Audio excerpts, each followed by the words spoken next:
আপনি যদি 10 মিনিটে রেস্টুরেন্টের স্টাইলে পাস্তা বানাতে চান তাহলে এই ভিডিওটা শেষ পর্যন্ত দেখুন। আসসালামু আলাইকুম এভরিওয়ান। আজকে আমি নিয়ে এসেছি এমন একটা পাস্তা রেসিপি যেটা একবার খেলে বারবার বানাতে ইচ্ছে করবে। খুব সহজ রেসিপি, কোনো ঝামেলা নেই, কোনো কঠিন উপকরণও লাগবে না, কিন্তু স্বাদে একদম জমে যাবে। ছোট বড় সবাই এই পাস্তাটা খুবই পছন্দ করবে। দুপুর, সকাল কিংবা সন্ধ্যার নাস্তায় যে কোনো সময়ের জন্য এই রেসিপিটা একদম পারফেক্ট। এমনভাবে পাস্তা বানাবো যে ছোট বড় সবাই পছন্দ করবে। তাহলে আর দেরি না করে চলুন শুরু করা যাক আজকের এই স্পেশাল পাস্তার রেসিপিটা। এজন্য প্রথমে আমি চুলায় একটা কড়াইতে পানি বসিয়ে দিয়েছিলাম।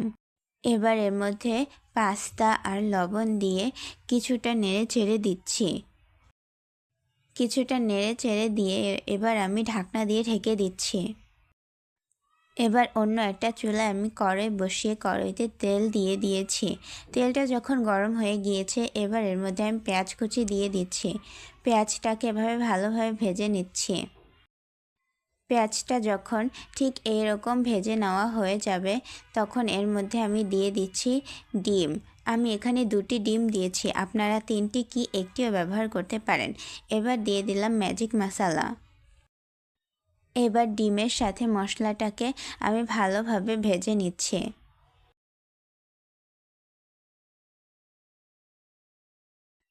ডিমটা ভেজে নেওয়া হয়ে গেলে ডিমের সাথে পেঁয়াজটাকে ভেজে নিতে হবে।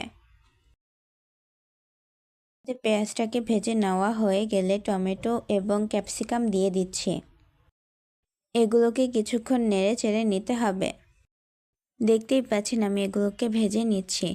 এবার আমি এর মধ্যে দিয়ে দিচ্ছি ম্যাজিক মশলা। এগুলোকে ভেজে নিয়ে এই পর্যায়ে আমি দিয়ে দিব রসুন কুচি এবং কাঁচামরিচ কুচি। আপনারা আপনাদের ঝাল মতো কাঁচামরিচটাকে ব্যবহার করতে পারেন। এবার এগুলোকে ভালোভাবে নেড়ে চেড়ে মিশিয়ে নিচ্ছি এবং ভেজে নিচ্ছি।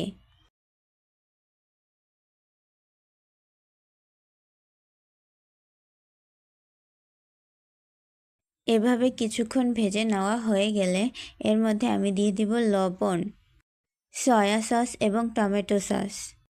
আপনারা কিন্তু অবশ্যই পাস্তার ক্ষেত্রে এই সসগুলো ব্যবহার করবেন, তাহলে পাস্তায় অন্যরকম একটা ফ্লেভার চলে আসবে।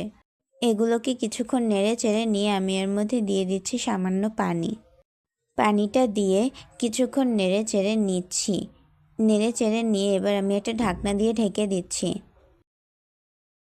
কিছুক্ষণ পর ঢাকনা উঠিয়ে আমি আবার নেড়ে চেড়ে দিচ্ছি। এভাবে কিছুক্ষণ নেড়ে চেড়ে নিয়ে আমি আবার ঢাকনা দিয়ে ঢেকে দিচ্ছি। এবার আমি আমার পাস্তাটাকে দেখে নিচ্ছি। আমি কিন্তু এর মাঝে আমার পাস্তাটাকে অনেকবার নাড়াচাড়াও দিয়ে নিয়েছিলাম। আমার পাস্তাটা হয়ে গিয়েছে। এবার আমি উঠিয়ে নিচ্ছি। একটা ছাঁকুনিতে এভাবে পাস্তাটাকে ঢেলে ছেঁকে নিচ্ছি এবং ঠান্ডা পানি অ্যাড করছি।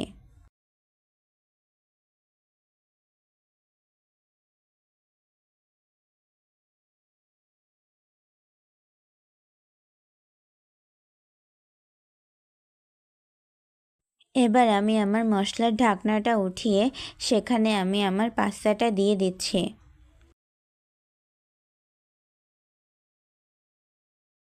পাস্তাটা দিয়ে আমি এখন পাস্তাটাকে মশলার সাথে মিশিয়ে নিচ্ছি।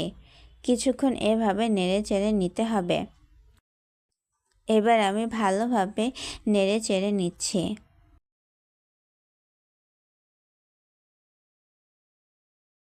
দেখতেই পাচ্ছেন আমার পাস্তাটা কিন্তু আমার মশলার সাথে একদম ভালোভাবে মিশে গিয়েছে।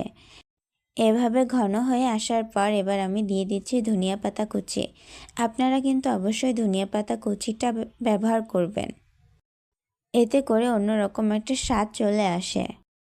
এবার আমি কিছুক্ষণ ঢাকনা দিয়ে ঢেকে রাখবো। ঢাকনা উঠিয়ে কিছুক্ষণ নেড়ে চেড়ে নিচ্ছি। আমার পাস্তাটা কিন্তু হয়ে গিয়েছে। এর থেকে বেশি রাখলে কড়াইতে লেগে যেতে পারে, সেজন্য আমি এবার উঠিয়ে নিচ্ছি। দেখতেই পাচ্ছেন আমার পাস্তাটা কি ঘন আর সুন্দর হয়েছে।